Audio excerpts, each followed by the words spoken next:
Hello, everyone. My name is Dean Tester. I'm here today with Scott Aitchison, Conservative Member of Parliament for Parry Sound, Muskoka. We're going to do a Ask Me Anything with Scott today. We're hoping to get lots of questions in from folks, and we're looking forward to having this conversation today. So, welcome, Scott. How are you today? I'm great. Thank you, Dean. Thank you for hosting. Oh, my pleasure. And where in the world are you today? You're in your office? I'm in my I'm in the beautiful constituency of Parry Sound, Muskoka in my constituency office, in my office within the office. So I'm home, which is always very exciting to be home. Yeah, we love that. And what do you got going on this week? Anything exciting in the writing? Yeah, tomorrow I've got an event with the Bracebridge Chamber of Commerce. Wednesday, we've got where our office has worked with the Canadian Bankers Association to develop some materials for all MPs to use in their constituencies to help educate the public about scams, online scams, and that kind of thing. And so my office has been making presentations. They're doing one on Wednesday in Parry Sound at the library. So I'm going to go to that actually. And then after that, I'm going to down in Gravenhurst, where I'm hosting a fundraiser for Rainbow Railroad at the Muskoka Steamships. We're going to be on the Winona too. It's kind of cool. We'll do a little cruise around the lake. Yeah, and then Thursday there's a few meetings, and Friday French lesson again. So it's lots of stuff around the riding. Ready to leave. Fantastic. It's supposed to be gorgeous weather too, though. It's like hot and sunny and beautiful here right now. So Oh yeah. Well, it's I'm in Ottawa and it's supposed to be 45 tomorrow with the Humidex. So well, I hope it's not that hot in Parry Sound. not quite that hot, but we have lakes to jump into, so it's okay. There you go. There you go. Well, before we jump into viewer questions, I've got a couple right off the bat for you, and I think the first thing that I want to talk about is local. So what's the number one thing that people are raising with you when you're out and about in the riding right now? Affordability. It's whether it's the cost of housing or the cost of groceries, the cost of gas, just everyday life, the basics, right? All those basic necessities to operate, particularly in smaller communities and rural areas like Parry Sound, Muskoka. Affordability is the number one issue. And it's no different here really than it is in the larger centers where we're seeing a dramatic increase in the use of food banks every month. And so, yeah, the number one issue here is still very much affordability. Mhm. And tell me a little bit about what the government is doing or not doing to deal with this issue right now. Because you're right, I think this has been the number one issue for a long time for a lot of people, and I feel like it's getting worse and not better. Well, I'll tell you my frustration is that the government is doing. I mean, they've come up with programs, right? Like they're trying to throw money at things, and so they've got like like a grocery sort of rebate check thing that's going out to that will do very little, frankly, in terms of the grand scheme of things and what people are facing. My argument always is that one of the biggest reasons that life has become so expensive, whether it's housing or food or fuel, is because of government spending, government taxes, government process, government fees. There's no question that there are some global factors affecting affordability, literally in all Western, economies. But we've made it worse here in Canada because, of course, government is a burden in many cases, and so this really is the fundamental difference between what I think is real conservatives and liberals is that conservatives believe that government should be small and efficient, do what it's supposed to do well, and not try to be all things to all people. And the best thing to do for people is to make sure that they have a good job with a good paycheck and they get to keep as much of that as possible, and help them out that way, and recognize that there'll always be a need to support people and that we need programs to do that, but government can't be doing everything. And so I think that this is part of the problem is we have a government, liberal government that likes to, do announcements and photo ops and things like grocery stores, and people think, oh, they're doing something, and yet it's actually not doing a lot, other than making the problem actually a little bit worse. Hmm. Well, and I think we're certainly feeling that across the country right now. And so I guess my next question to you is, what would conservatives do differently? Well, I kind of spoke a bit about it already, I guess, but yeah, I mean the big difference, a conservative government. I mean, we would reduce the burden. Let's take housing as the example. I'm the critic on housing, and I focus on that. Um, when you add up all the charges, the taxes, the fees, the process, and the cost of that process, the studies you have to go through, particularly here in Ontario and BC as well, is just as bad or worse. Um, you know, Government is a huge part of the cost of getting a home built. And so, our approach, for years now, Pierre and I have both been saying that we need to reduce the burden of government. That's the cost at the local, provincial, and federal level. It's the process and the fees and all that kind of stuff.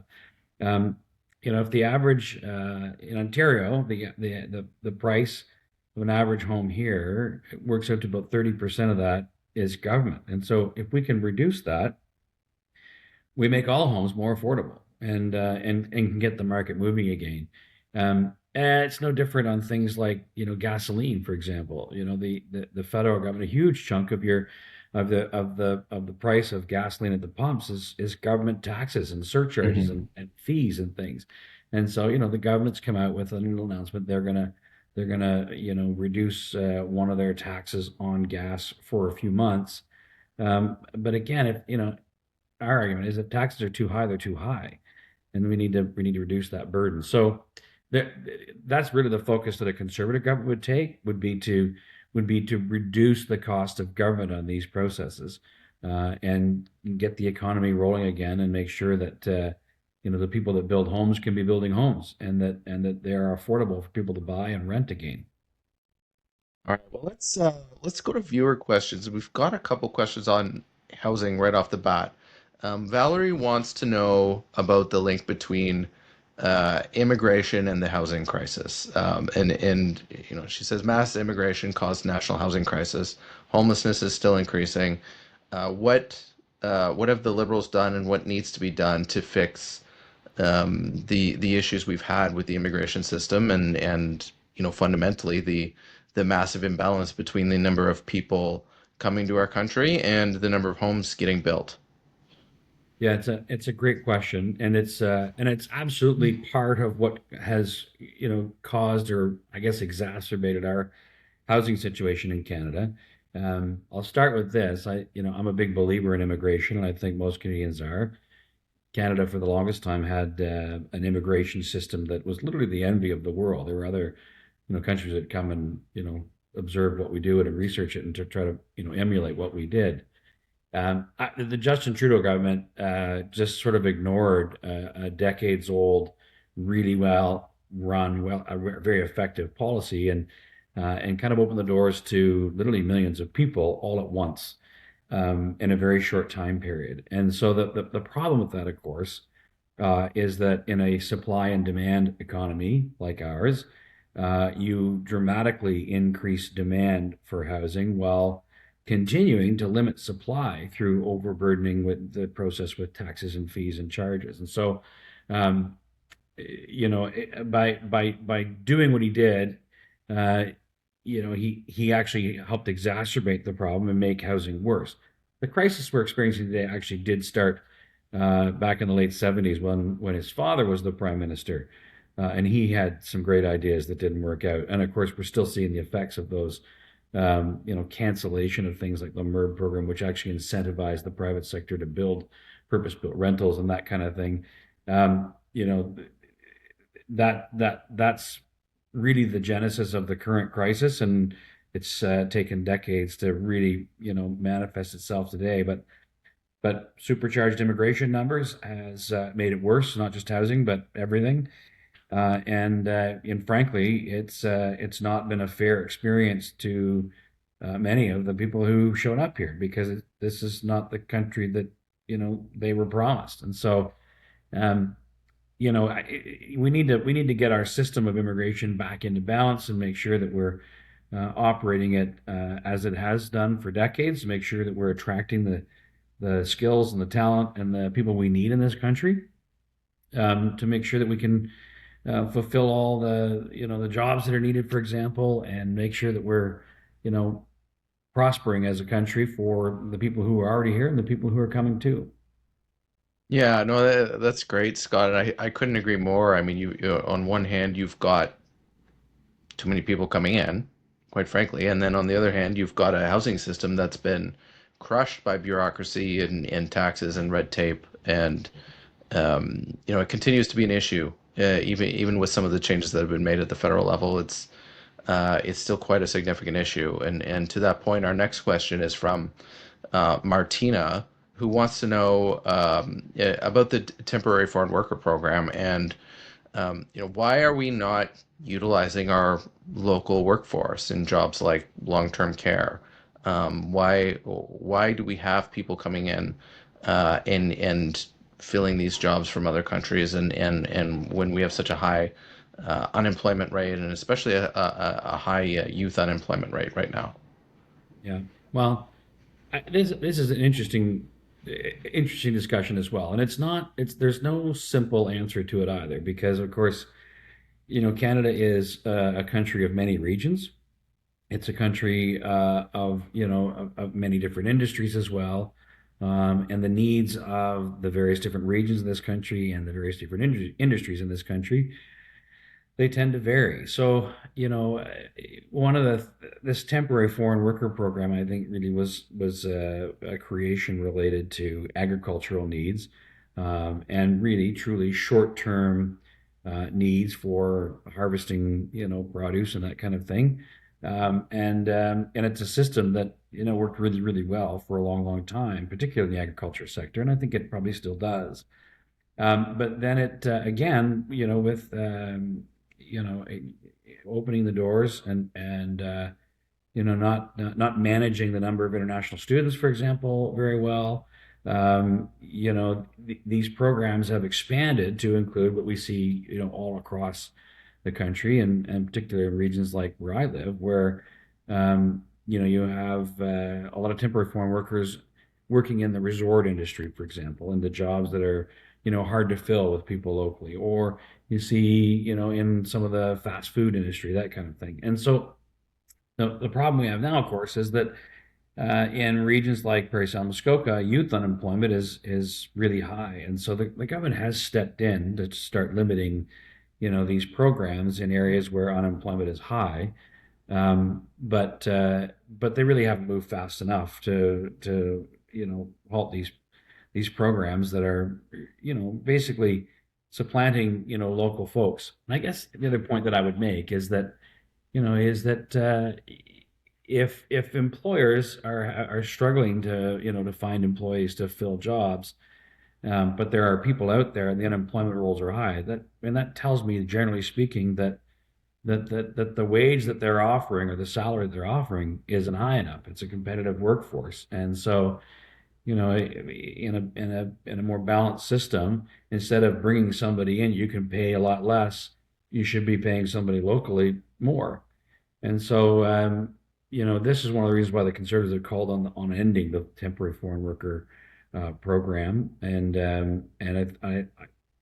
I think that the government has again sort of started to take our advice on some of this, but not completely. And so Hmm. um, it is a little more complex than that, and it's not the same in every part of the country, and so it requires some careful analysis. But I can tell you, certainly here in Parry Sound, Muskoka, youth unemployment numbers are crazy high, and so we should be working hard to make sure those young people are working. No, that's great, Scott. A reminder to everyone who's watching today, thank you all for being here. I see there's quite a few of you in the chat right now. Please don't be shy. Ask any question you like. Scott's an open book here. He's ready to take on the tough questions today. We're going to go to a couple of the questions from one of the posts earlier when we were promoting this event, and we'll start with Christine, who wants to know what's your position on the Alto high-speed train? Yeah, I think it's I actually don't support it. I think that $90 billion is really just scratching the surface of what this thing will ultimately cost. I know there's a lot of local opposition to it based on, farmers and their lands and their fields and that kind of thing, and about roots and that kind of stuff. Fundamentally, my problem with it though is that this is yet another example of what government does all the time. We've seen it over and over again at all levels. We have a rail system in this country. It's called Via Rail. It is remarkably bad. It's on time data. Like it's never on time. It's always late. It's one of the worst in the world, and it's getting worse. And it costs taxpayers a lot of money every year. And yet, instead of fixing what we have, um, we talk about doing something completely different for one little part of the country. VIA serves all of Canada, largely speaking. And this Alto thing will be, I guarantee you, more than $90 billion. And it will serve, the Toronto Montreal corridor. And in the meantime, Via Rail is still going to cost us a fortune because we haven't fixed it. I've seen some analysis that suggests it would be, probably maybe between $5 and $10 billion to properly fix Via so that it would actually operate. And you could probably get it to operate in a way that it doesn't cost the taxpayer any money anymore. You don't have to subsidize it anymore. And if you fixed Via, you could actually get trains arriving on time. You could do more frequent service as what they call high frequency rail instead of necessarily high speed rail. To me, it would make more sense to fix what we've got than to try to create something new. And frankly, it'd be a lot cheaper to fix what we've got as well. And so it's a way for governments to deflect from the failures that continue to exist. So I love the idea of high speed rail. Don't get me wrong. I think it's great, but if you look at other jurisdictions, they didn't create high speed rail because everything else was failing. They created high speed rail to add to a system and make it better. We need to fix what we've got first. Yeah, it's hard to justify the price tag, right? I think a It's lot of people insane. are broadly supportive Yeah, it's of insane. this project, but my gosh, I mean, I used to frequent Via Rail, and it was always late and always delayed and too expensive for what it is, right? You go to Europe and you hop on a train, and you know it's fast, it's easy, and we don't have that here, and it's somehow more expensive too. Yeah. So I Well, know I there's mean, this is the other thing too about this. I should point out that if you look at the population density of Europe overall, the population density in that corridor between Toronto and Montreal is pretty similar to that. Um, and so, it's this is the other issue. It's safe to say that, Via Rail has the potential to be very profitable in that corridor, which could then, support those sections of rail or parts of the country that aren't profitable. And so if you instead of fixing Via and you take all the business away that is profitable for Via, now you've effectively killed rail everywhere else as well. Like to me, like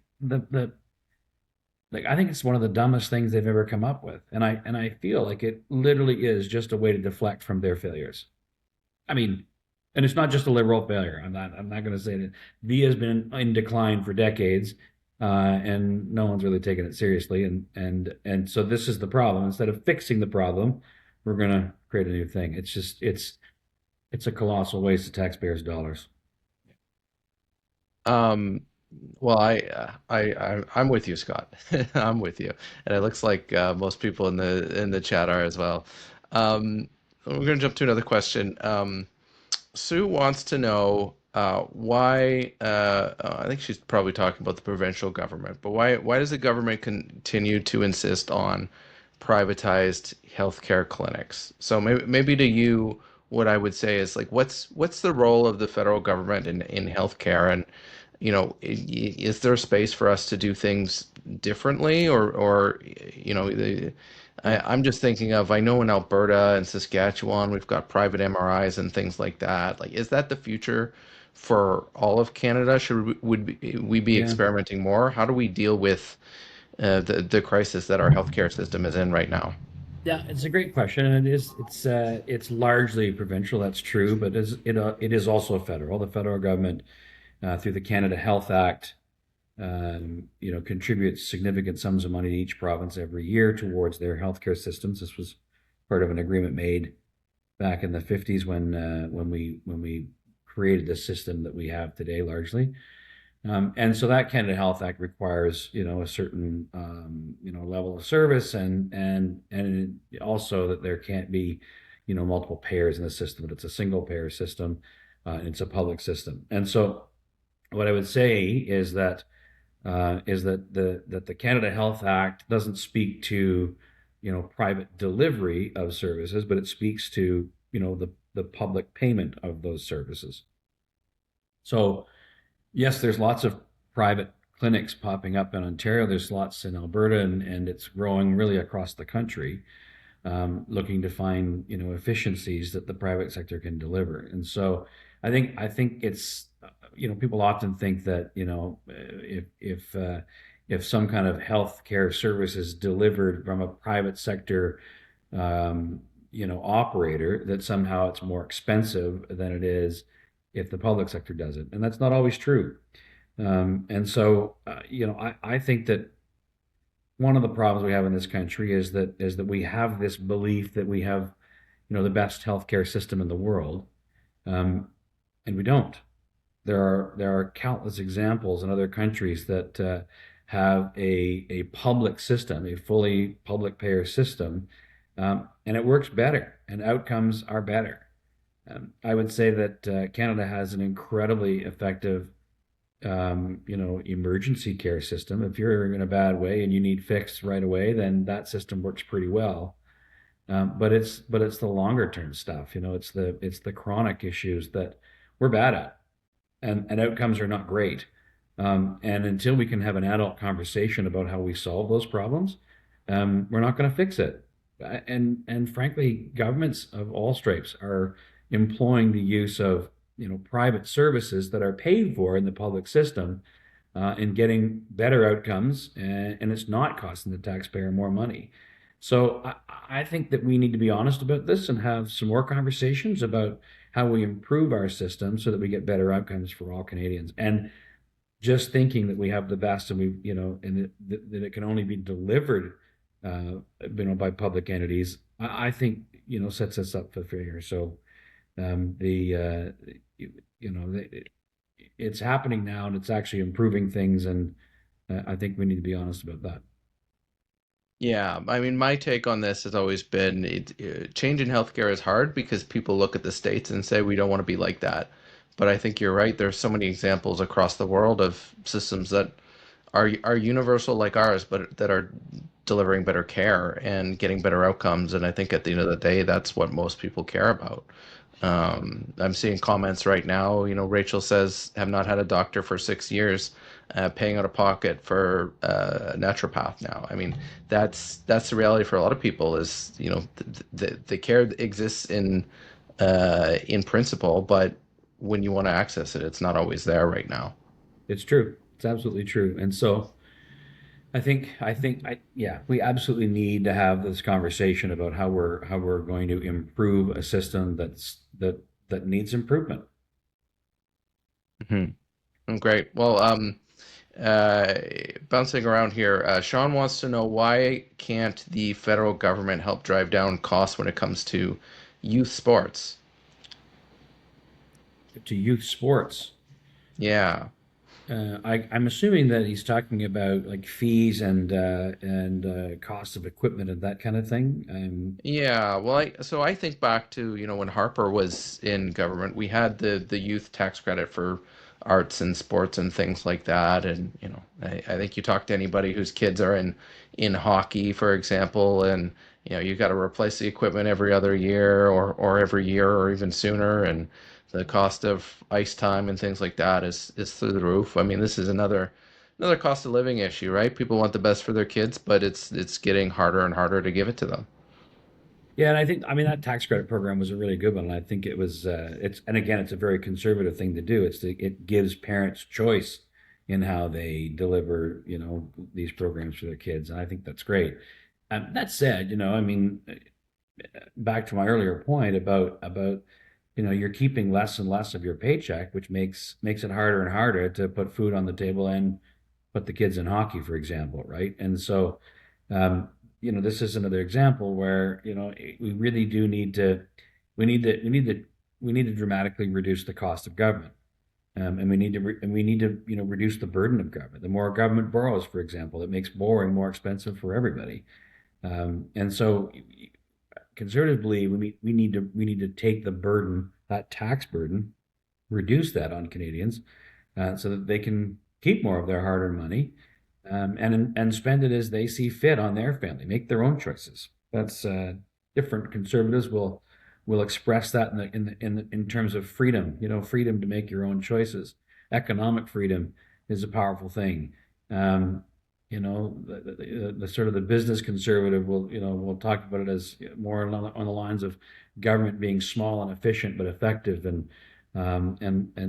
giving people the power of their own paycheck. So we do need to dramatically reduce the cost of government, and that will help. But yeah, I mean, I would see too that the other thing that the federal government does, um, is that they oftentimes will assist local municipalities in the capital costs related to infrastructure, which makes those things a little bit cheaper to operate if you don't have to borrow all the money at a local level. I'm thinking about things like hockey rinks and things like that. So there's often programs the federal government does to help offset the cost of some of those things. But again, it's a very small piece of the puzzle. We need to make, as Pierre says, powerful paychecks. Yeah, yeah. I mean, I feel like a lot of issues like this are solved if people are well paid and have good jobs and have security. And Yeah, fundamentally, I think that's the biggest issue facing the country right now, right? And we yeah. we see that in comments. Anne says too much administrative bureaucracy in all areas: housing, healthcare, education, literally Oh, everywhere. I think we've touched on a lot of that already. and I can Joe, give you lots of examples. I'd love to speak to that comment that Ann just made, and I can use the housing analogy as another example. I'm sure people have heard me stand up in the House of Commons and complain about this and debate about this issue, really, and that is that Mhm. when Prime Minister Carney was campaigning, he talked about when it came to housing, he was going to build at a scale and a speed not seen in generations, and so, um, well, nothing's really changed except, um, to accomplish this goal, what he's done is he's created something called Build Canada Homes, a crown corporation. So, but the problem, of course, is that we already had two federal crown corporations dedicated to housing, and then he created a third one. We spent a year building this thing, and it still hasn't got any houses built. It's supposed to focus on non-market housing. You know, when you promise to do those things at a speed and a scale not seen in a generation on housing, you're probably talking about what we did right after the war, where we solved that crisis literally in about 10 years. And we are nowhere near close to even starting to solve the crisis we're in today. And again, while people are struggling and looking for a place to live, this government spent a year building a third federal crown corporation dedicated to housing, but hasn't built any houses. By the way, has no targets, has no metrics for measuring success. It's just like, oh, here's $11 billion. Don't worry, we're going to do something about it. And nobody can measure any success or failure. And the crisis is getting worse while we build more bureaucracy, literally build more bureaucracy. Yeah, yeah. And like you say, like it's not just housing, it's healthcare, education, it's everywhere, right? Absolutely. Um, so Martina has another question. She wants to know if you would support a bill that would trigger a by-election automatically if someone crosses the floor to another party. What do you think, Scott? Yeah, I probably wouldn't actually. I mean, here's my thing. I think floor crossing is a dishonorable thing to do. I really do. I mean, I don't want to I don't want to actively disparage, colleagues who have done it. I just don't like it. I disagree with it. But you know, I, our system is such that we are elected as members of parliament. Yes, none of us would probably get elected if we didn't have, the party support around us. And I would say that the vast majority of MPs in Canada are not elected on their own name by any stretch. I think in maybe some smaller rural ridings like Parry Sound-Muskoka, my name may have carried a few more votes than maybe somebody else's would because I was involved in local government for so long around here, and everybody knows me, and I think most people kind of like me. But in most ridings, it is in fact the party, and in fact, it's the leader of the party who people tend to be voting for, right? And so I just think I don't think it's an honorable thing to do. But I don't think you could really change our system, um, without causing a whole bunch of domino effects in other parts of it. I think that it's the same reason I don't agree with things like recall legislation and that kind of stuff. We have our ways in this system of telling our elected representatives what we think, and it's called the ballot box, and I think we should use it. So, anybody who crosses the floor and you don't like it, I encourage you to vote against them in the next election. Yeah, and I think that's a good point. I mean, I think we're all quite upset about floor crossings, and the way it was done is absolutely used the right word, dishonorable. Um, but our system is full of checks and balances, and I think that's a good thing, even if it doesn't always necessarily work out in your favor, right? So, Yeah. yeah, it's an interesting discussion for sure. Yeah, I don't. It's mad. It's frustrating. I get that. I get that from Canadians, but yeah, I don't. I don't see how it would work really, frankly. That's fair. We have another question on immigration from Gail, who wants to know if you believe we should close the borders and stop all immigration, plus the illegal immigration that we're paying for. So, Yeah, so obviously illegal immigration should be stopped. I agree with that completely. I do not believe that we should close our borders completely and stop all immigration. I think we need to recalibrate and reset and make sure we get our system back to a balance where we are attracting the skills and the abilities we need in this country, while also making sure we have a capacity to absorb those folks into systems and housing and healthcare and everything. But I mean, illegal immigration is illegal. We should stop, breaking laws for sure. But I think that Canada needs immigration. I think if we want to keep growing, we need it, and I'm a big believer in it, and I really am. Uh, Ultimately, the vast majority of us are actually immigrants or descendants of immigrants, and so I think we just need to get that healthy balance back. yeah, and I think, under Stephen Harper, our immigration system was the envy of the world, right? We brought in the best and brightest in positions where we needed people. Yeah, We recruited talent. It wasn't the you know the flood of just anybody who wants to come here can come here.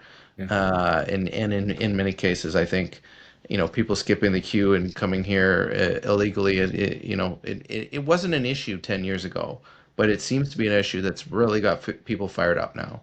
yeah, and understandably so. I mean, and it's also important to acknowledge that this is a shared responsibility with the provinces.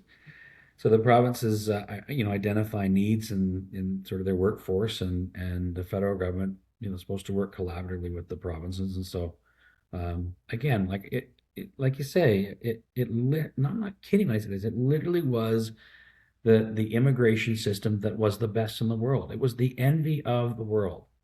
And Justin Trudeau screwed it up so bad. And honestly, he didn't just screw up the system. I think he damaged like an almost universal supportive consensus on our immigration system and immigration in general. I just, when I think about the lingering impacts of Justin Trudeau, like I think he's done more damage than we've even begun to calculate yet, but this is one of them. Yeah. Yeah. No, I'm with you 100% on that. Um, Sorry, I missed his name, but I think it was Rob wanted to know, is Canada in a recession? Because liberals seem to think we're not.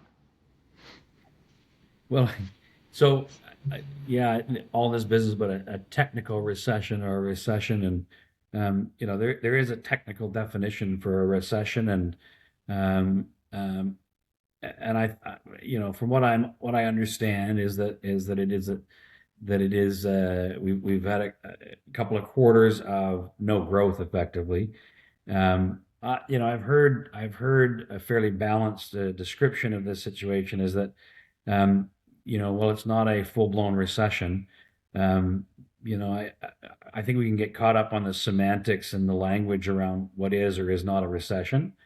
Um, and I frankly think that politicians who debate that are missing the point. And the point is that whether we're in a recession or not, people are struggling more than ever because of a cost of living crisis. And so, while getting distracted by what the technical definition of a recession is, people are still going to food banks in record numbers. And so I don't know if we're in a recession or not. I do know this that the people of this country are struggling, they're hurting, and governments and politicians who pay lip service to it but don't do anything about it, and then spend their time debating what a recession is or isn't, don't deserve to be there because they're not focused on the real issue. Yeah, yeah, 100%, 100%. Like there's a lot of people in the comments frustrated. You know, my kids and my grandkids can't get a summer job. You know, a lot of comments along that vein. So I think people are really feeling it, whether technically it's a recession or not. We've got about 10 minutes left here, so we're gonna try and quickly get through a couple more questions before we go. Um, let's start with this. Debbie wants to know if there's any way to fix the catch and release program with our justice system. How are repeat offenders allowed back on the streets to reoffend with regularity? Well, again, this is we've taken to calling this the liberal catch and release program.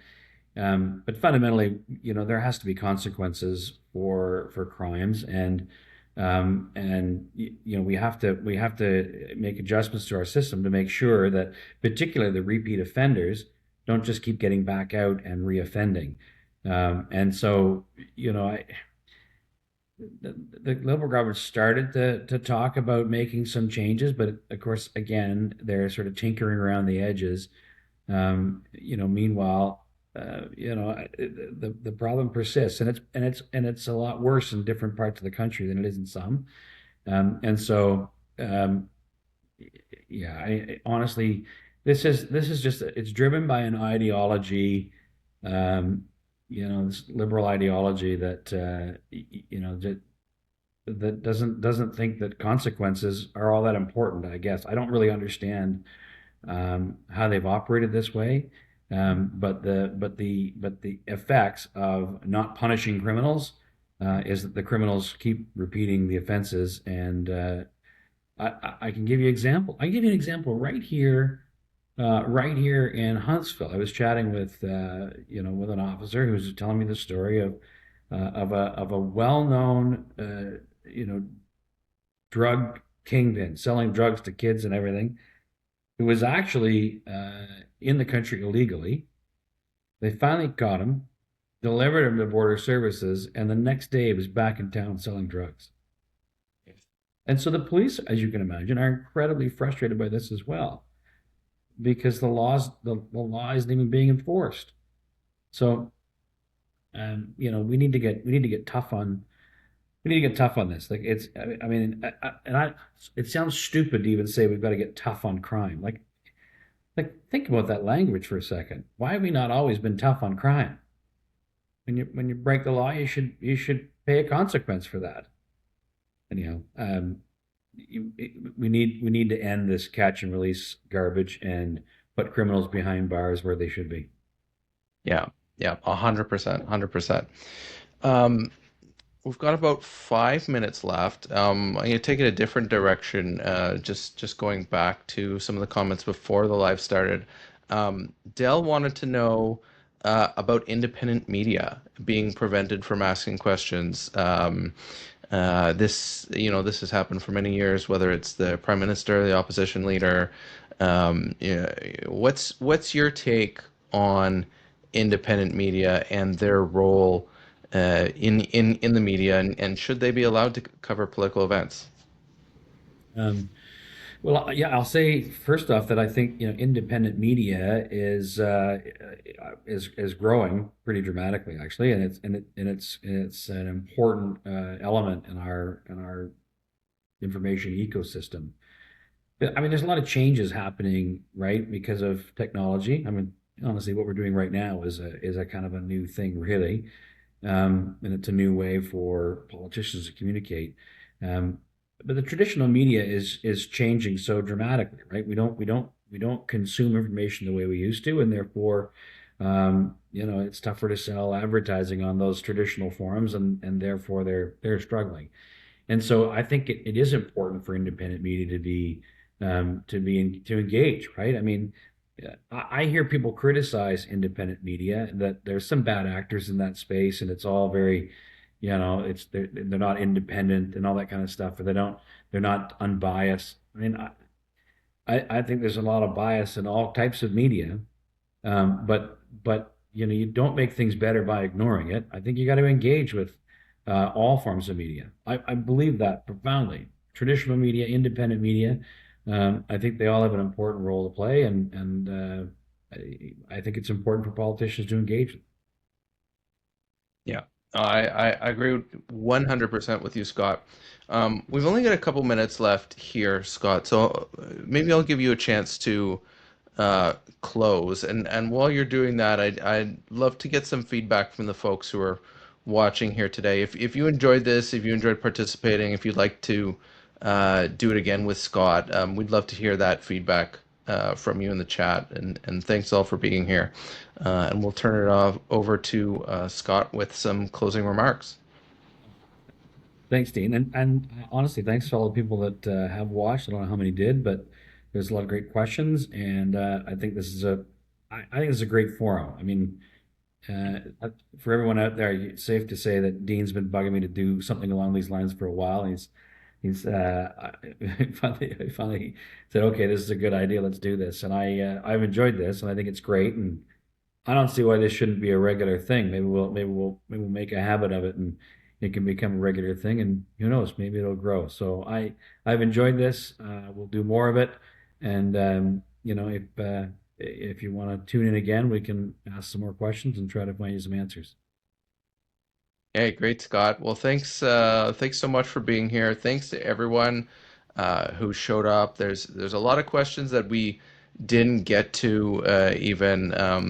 So hopefully we'll get to do this again, and we'll do our best to power through next time. But thank you, Scott, for making the time. I really do think this type of engagement is so important.